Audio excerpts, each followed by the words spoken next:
dirahmati Allah Subhanahu wa taala, setelah Nabi SAW wafat, gak ada lagi fitnah atau ujian yang lebih berat bagi orang yang beriman daripada fitnah Dajjal. Ujian apa yang paling berat dalam hidup kita? Ternyata itu gak ada apa-apanya dibandingkan ujian atau fitnah Dajjal.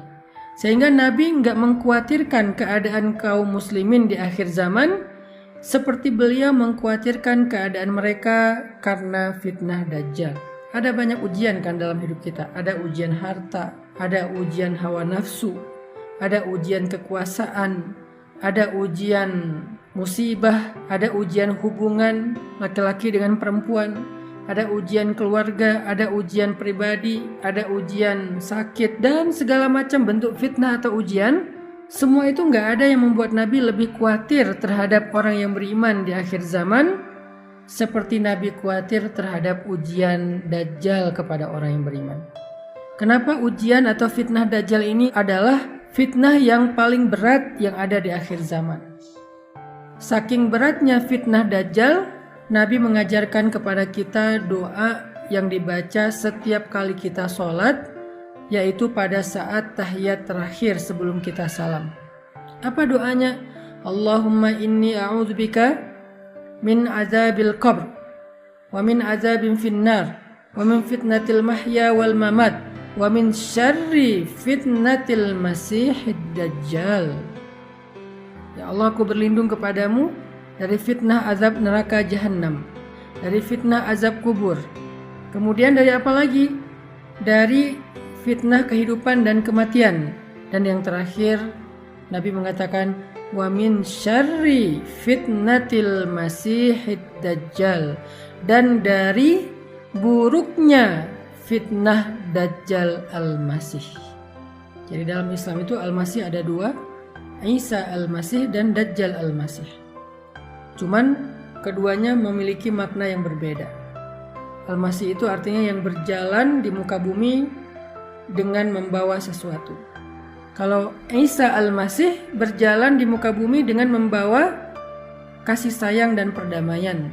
Tapi kalau Dajjal al-Masih berjalan di muka bumi dengan membawa kehancuran dan ujian.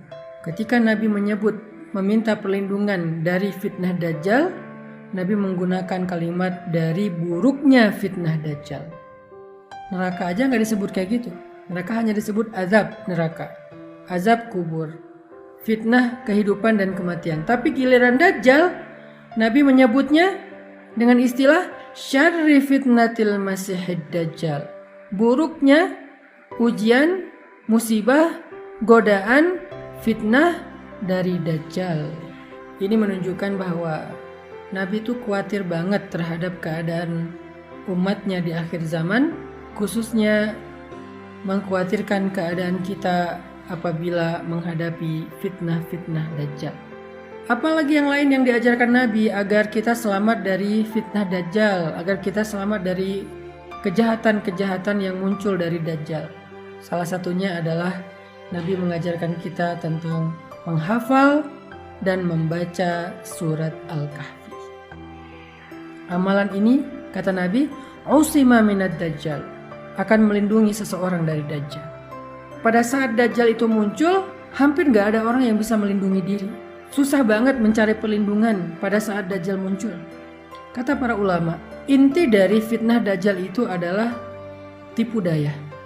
Dajjal itu punya kemampuan memperdayai manusia lewat harta, lewat kesejahteraan, lewat kehidupan, lewat kenyamanan, lewat nikmat-nikmat dunia yang dia bisa berikan dalam waktu yang sangat instan.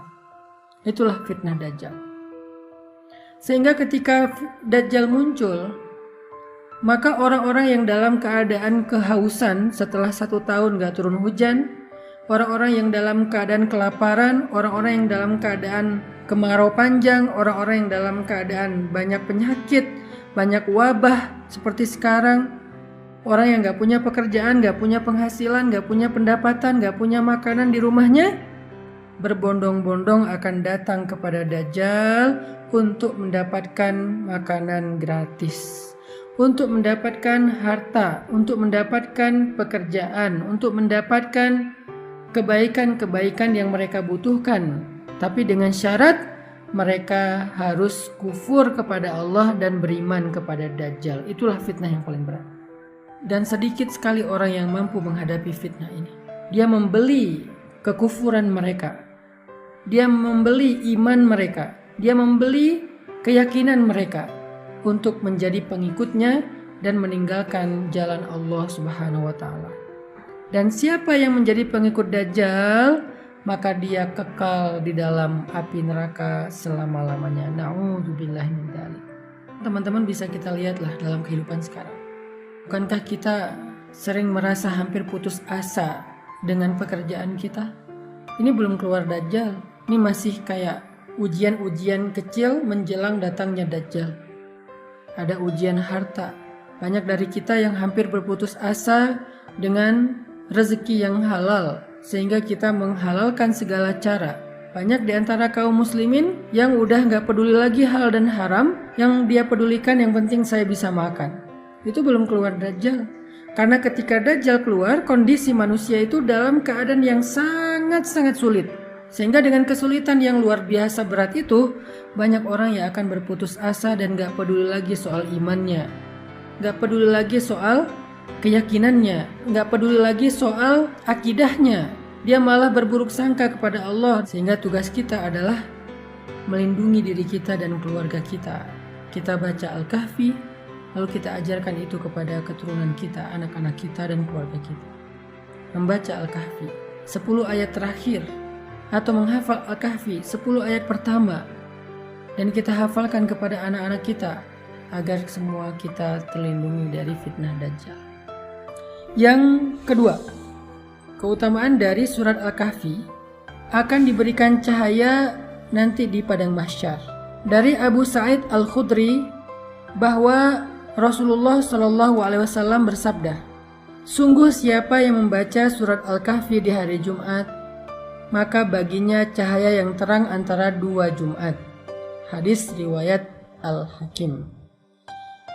Dalam riwayat yang lain Nabi bersabda, "Barang siapa yang membaca surat Al-Kahfi di malam Jumat, maka baginya cahaya yang terang di antara dia dan Baitul Atiq, yaitu Ka'bah." Yang pertama kata para ulama, maksudnya cahaya di sini itu adalah kemuliaan. Nabi kalau mengumpamakan kemuliaan, salah satunya adalah dengan perumpamaan cahaya. Jadi siapa yang membaca surat Al-Kahfi, maka Allah akan berikan dia kemuliaan selama 1 pekan. Sehingga jika dia wafat di antara hari-hari dalam 1 pekan itu dia meninggal dunia, maka dia meninggal dunia sebagai orang yang mulia dan dimuliakan oleh Allah dan para malaikat. Yang kedua, cahaya antara dia dan Ka'bah. Maksudnya, saking terangnya cahaya yang Allah berikan dengan membaca Al-Kahfi, seolah-olah seandainya dunia ini tidak ada matahari, maka dia bisa menerangi bumi dari tempat dia tinggal sampai ke Ka'bah. Saking terangnya. Jadi kalau dari Indonesia ke Ka'bah itu terang, berarti kayak cahaya matahari setengah bumi. Apa maksudnya? Itulah cahaya yang akan dia dapatkan nanti di padang mahsyar.